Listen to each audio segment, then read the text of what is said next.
You know, when you spend 30 years fighting fires, you think you've seen it all, flames chewing through rooftops, embers dancing in the wind, the kind of chaos that burns itself into your memory like a brand. But nothing, and I mean nothing, could have prepared me for the day I saw smoke rising from my own cornfield, black and angry, curling up like it had a personal vendetta. That was the day I realized my quiet life on the edge of Willow Bend wasn't so quiet anymore, and the woman next door, Lydia Harper, was about to turn my world into a battlefield. I'm Tom Sullivan, retired fire captain, now a farmer by necessity, not choice, after my brother Mike passed and left me his land in rural Ohio. This farm's been in our family for 3 generations, rows of corn stretching out under the sun, each stalk a promise we made to keep this place alive. It's not just dirt, it's history, it's sweat, it's Mike's voice in my head saying, "Hold it together, Tom." But on the other side of my fence line sits Willow Bend, a shiny new HOA community with their manicured lawns and their rule books thicker than a Bible. And Lydia? She's their queen bee, the kind of woman who'd send you a citation for a crooked mailbox and call it community standards. It started small, like most wars do. A letter in my mailbox about my tractor being too loud at dawn. Never mind that I'm zoned agricultural, not under their jurisdiction. Then another about my compost pile, which they claimed was offensive to the aesthetic. I'd laugh it off, toss the letters in a drawer, because what else do you do with petty nonsense? But Lydia wasn't playing. She'd show up at my gate with her clipboard and her tight smile, flanked by her HOA minions Greg, who always looked like he'd rather be anywhere else, and Marla, who'd nod like a bobblehead at every word Lydia said. "Tom," she'd say, her voice dripping with fake honey, "we're just asking for a little cooperation. That cornfield of yours sits dragging down our property values. Maybe plant some nice hedges instead." I'd lean on my gate, squinting at her. "Hedges don't feed people, Lydia. Corn does." Her smile would twitch just for a second, and I'd see it have flicker of someone who's not used to hearing no. Things got uglier from there. My mailbox got spray-painted neon green one night, with "Dirt Farmer" scrawled across it. A week later, someone dumped a bag of rotting food scraps into my irrigation ditch real subtle. I put up motion cameras, but they were clever, always staying just out of frame. Then came the HOA newsletter with an anonymous op-ed about outdated farming practices and a blurry photo of my barn, like I was running some. That morning, when I turned on a Miller Road, my dog Rusty whining in the passenger seat, I saw the smoke. Not the soft gray of a burned pile, but thick black, choking, rising from the east corner of my field, the one right up against Lydia's precious HOA fence. My heart kicked into overdrive like I was back in my fire captain days, racing toward a blaze. I floored my old Chevy, gravel spitting under the tires, and when I got to the gate, I didn't even park properly, just threw it in neutral and ran. The flames were alive, roaring through my best rows, turning golden husks to ash in seconds. The heat hit me like a slap, but what stopped me cold was Lydia, standing there on her side of the fence, arms crossed, cool as a cucumber, like she was watching a barbecue. "Did you call this in?" I shouted, coughing through the smoke. She tilted her head, pulled off her sunglasses, and said, "Isn't that your job, Tom? It's your mess." I want to climb that fence and shake her, but I didn't. Old habits kicked in. I grabbed the radio from my truck, called in like I was still in uniform. "This is Tom Sullivan. Brush fire spreading in the east cornfield off Miller Road, near Willow Bend. Light winds, dry crops, send engines now." My voice stayed steady, but my hands were shaking as I gave them the wind direction, the access roads, the propane tanks nearby. By the time the first fire truck screamed in, the blaze had eaten half an acre. The chief, a guy I'd trained years back named Josh, took one look and followed the smoke trail right to Lydia's yard. "Looks like it started near the fence," he said, binoculars in hand. I nodded, my voice low. "I know exactly where." They got the fire under control in 20 minutes, thanks to the irrigation trench I dug last spring. But as the smoke cleared, I saw a melted fuel canister, the kind you'd buy at a hardware store, lying in the ash on my side of the fence. And there, in the grass on Lydia's side, were footprints, burned into the sod like a confession. I snapped a photo, bagged the canister with a gloved hand, and handed it to Josh.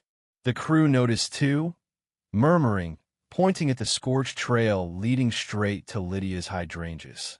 She wasn't standing there anymore. Her Lexus was parked crooked in her driveway, like she'd bolted inside when the sirens got close. That night, I couldn't sleep. The smell of smoke clung to everything: me clothes, my hair, even Rusty's fur. I sat on the porch, coffee going cold, replaying it all. This wasn't just an accident.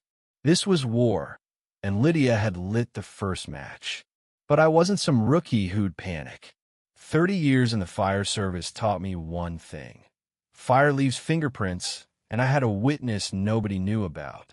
See, after the mailbox stunt, I'd hidden a thermal camera in the Scarecrow mic, and I built years ago, named him Captain, a little joke between us.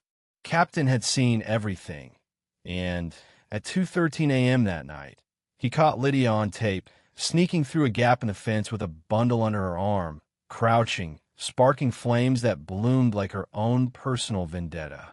The next morning, I pulled the SD card, backed it up twice, and called my lawyer, Sarah Klein, a no-nonsense former prosecutor who hated bullies as much as I did. "You've got her, Tom," she said, reviewing the footage.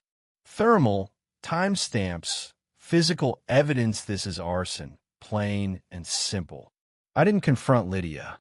I didn't need to. I sent the footage to the fire marshal, Dave Carter, a guy I'd worked with for years. By noon, he'd opened a criminal investigation. They found more canisters, a trail of accelerant starting on her side, and here's the kicker-empty fuel cans in her trash, still with the store stickers. Lydia tried to play dumb when they knocked on her door at 3 a.m., her in that red robe, hair a mess, pointing at me like I'd set her up.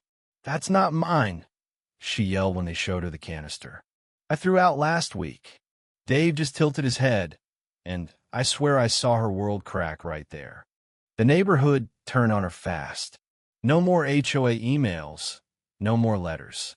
Just silence, thick and heavy, like everyone was ashamed they'd let her run the show. The civil suit hit first against Lydia and the HOA for damages, harassment, you name it.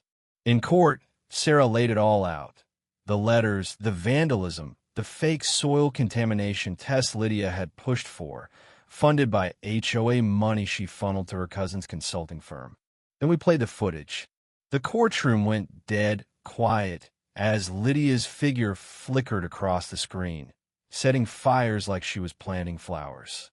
Her lawyer tried to spin it, called it a neighbor dispute gone wrong, but the judge, a tough old gal named Margaret Voss, wasn't having it. She hit them with $152,000 in damages and ordered the HOA to leave me alone permanently. The criminal charges came next: felony arson, trespassing, fraud. Lydia took a plea 2 years in a low-security prison, 5 years probation. Her house went into foreclosure a month later. The HOA? It imploded. Board members quit. Meetings turned into shouting matches, and residents started digging up years of shady fines and rules. Turns out, Lydia had been skimming funds for her beautification schemes, and nobody had checked her math. The new board, smaller, community elected, sent me a letter, signed by every member. "Tom, we owe you more than words." I pinned it to my workshop wall, right next to Mike's old planning map. But the real healing wasn't in the courtroom. It was in the field. That spring, I planted again, just me and the soil at first, turning over earth that still smelled faintly of ash. Then the neighbors showed up. Old man Jenkins with his bad hip, hauling compost. A kid named Ellie, who'd saved a corn seed from my field and grew in a jar, just to prove a point. Even Marla, the HOA yes woman, brought lemonade one day. looking like she wanted to disappear. We didn't talk about Lydia. We didn't need to. The corn came up strong, green, whole, like Mike always said it should be. One evening, as the sun sank behind the ridge, I stood at the edge of the field with Rusty, the air thick with the smell of earth and growth.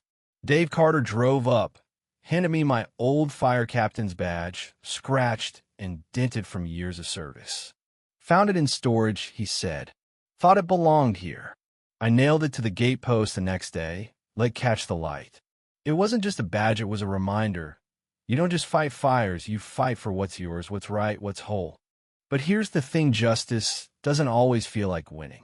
Lydia's gone, her power's ash, but I keep wondering, what makes someone like her think they can burn a man's life down and walk away? Was it jealousy? Control? Or just the kind of blindness that comes from thinking your rules matter more than someone else's roots? I don't know, and maybe I never will. What I do know is this field's still here, and so am I. So what do you think? Was Lydia just a petty tyrant who got what she deserved? Or was there something deeper driving her? Have you ever dealt with someone like that in your own neighborhood? Drop a comment. Share your story. I'd love to hear it. And if this hit home, give it a like, maybe pass it along. Because sometimes the best way to fight a fire is to tell the truth about who lit the match.